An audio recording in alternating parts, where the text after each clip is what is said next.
The statistics are truly alarming. According to the National Survey for Wales 2016-7, obesity in Wales is worse than any other UK nation. 59% of adults are overweight, with 23% classed as obese.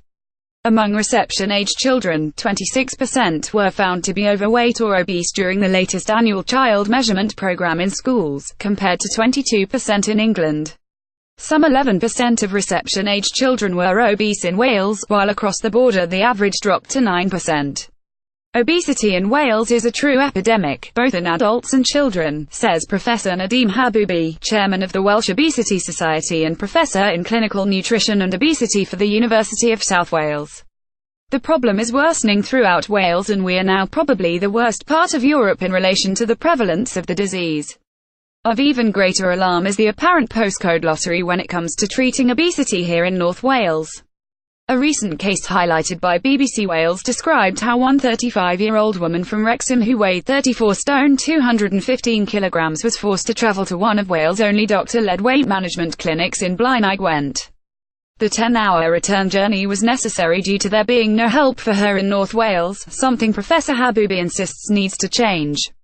Services to combat obesity are scarce, he says. The Welsh Assembly produced an excellent document titled All Wales Obesity Pathway back in 2010, which you can access on the internet.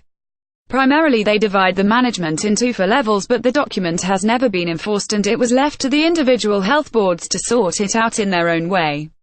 Resources for this pathway were not provided either. Until recently only an Iron Bevan University Health Board provided a comprehensive service, and in the last year or so Cardiff and Vale managed to expand their services. Regrettably, Level 3 of the pathway, which is multidisciplinary assessment that would individualise treatment, was lacking in most health boards, particularly in North Wales. The situation has led to patients in North Wales having to travel across the country to Salford Royal for surgery due to the lack of doctor-led clinics. Professor Haboubi added that clinics, like the one he leads in Blaenau Gwent, were essential in a society where obesity was increasing, as they gave people the tailored help needed to successfully lose weight. Efforts are being made by my colleagues from dietitians, GPs and endocrinologists to improve and enhance the services, but sadly the process is rather too slow and resources are not made available, he adds. All of the above is in relation to the adult obesity population in Wales. When it comes to services for children, there is absolutely nothing available throughout Wales. Too few bariatric surgeries are performed because the Welsh Government commissioned a limited number for this service, which is desperately needed by thousands of people.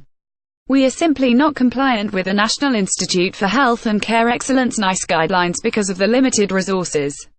Professor Haboubi's frustrations were echoed by Wrexham GPing the leader's resident medical expert Dr. Peter Soul. I have virtually given up asking for my patients to have treatment, says Dr. Soul. I have had a few patients have successful private treatment, but nobody has had NHS treatment.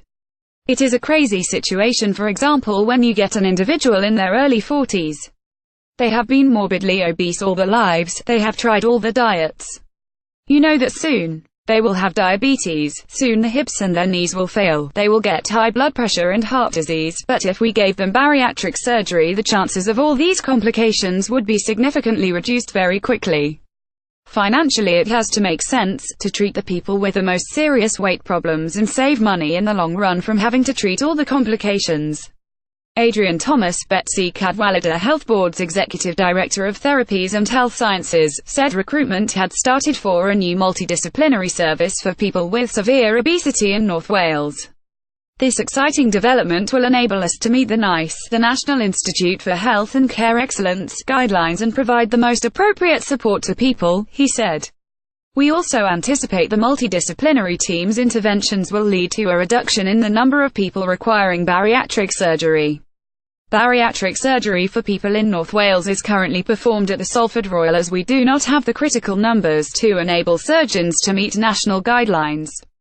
We work closely with colleagues in Salford to ensure that our patients are well supported throughout their episode of care, and Salford have a pathway in place including a one-stop shop clinic with all of the relevant specialists required to deliver the service.